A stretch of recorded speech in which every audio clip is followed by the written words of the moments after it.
All right, our last big connection in the studio really comes down to MIDI. So MIDI is oftentimes being communicated over a USB cable.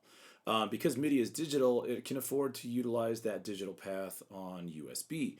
But MIDI had actually stemmed from actual multi-pin MIDI cable, which looks very much like it comes from the analog world, but ever since its inception in the 80s has always been communicating a digital path of 16 channels down the lane, which means when you're communicating from your MIDI devices, you're actually able to communicate 16 channels through that USB cable or through that actual MIDI cable itself.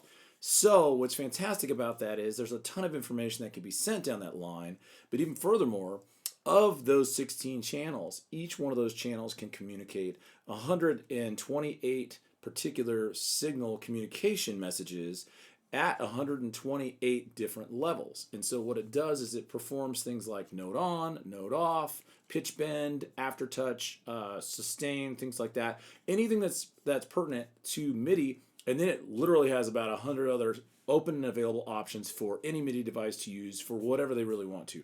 So you can do things like programming lights, you can program playback off a device, you can synchronize a whole bunch of different digital audio workstations together using MIDI. There's just so many fascinating and cool things to do with MIDI. But right now I'm going to show you just two in particular. One of those is the MIDI keyboard control and the MIDI drum setup. So I know it's a little dark back here, but what I have set up in my Pro Tools session is I have a virtual instrument on my path here, and right now it's a virtual drum set. I'm looking at the Abbey Roads in Contact, and this drum set is attached to a MIDI channel path, and that is then attached to my drum set back here. So I have a MIDI Alesis MIDI set, and it makes it all possible. So let's just take a quick listen, and then we'll move on.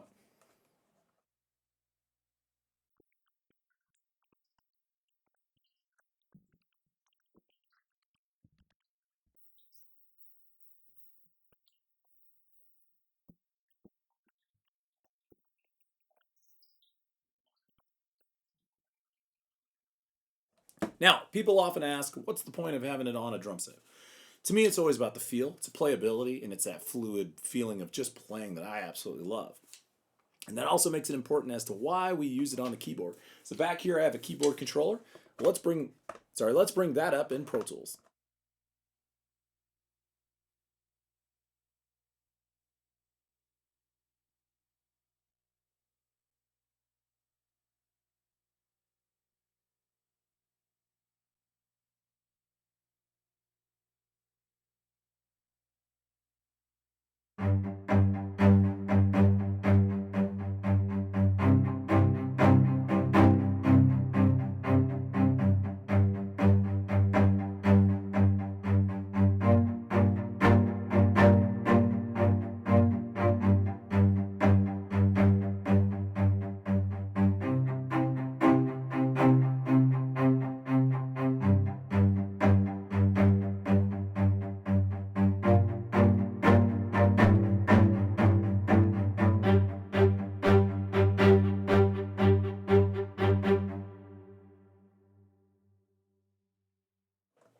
So you were just listening to, if we go back and take a look, this is Session Strings from Contact or Native Instruments Complete.